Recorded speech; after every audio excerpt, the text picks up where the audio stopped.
चढ़ती हम भरी के कलसा बैठी ना वैसे मन मारी के।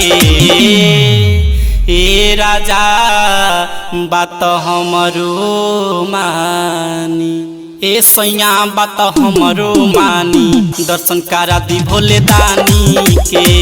ए सैया बात हमरो मानी, दर्शन करा दी भोले दानी के। लागल कुंवारे में के बावे हमर लालसा, जल चढ़ती हम भरी के कलसा। लागल कुंवारे में के बावे हमर लालसा, जल चढ़ती हम भरी के कलसा बैठी ना वैसे मन मारी के। ए राजा बात हमरो मानी, ए सैया बात हमरो मानी, दर्शन करा दी भोले दानी के। ए सैया बात हमरो मानी, दर्शन करा दी भोले दानी के।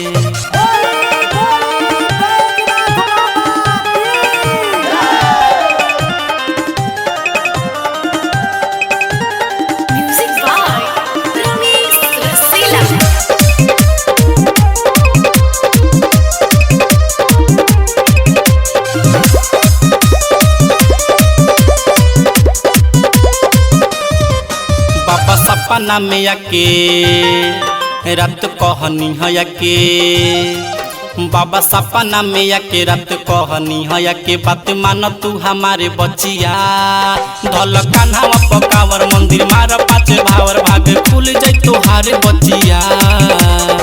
सुनिए राजा जी करी ना लेट जी, नहीं तो पंडित जी खोली है ना गेट जी। सुनिए राजा जी करी ना लेट जी, नहीं तो पंडित जी खोली है ना गेट जी। चली ना बात हमर मानी के। ए राजा बात हमरो मानी, ए सैया बात हमरो मानी, दर्शन करा दी भोले दानी के। ए सैया बात हमरो मानी, दर्शन करा दी भोले दानी के।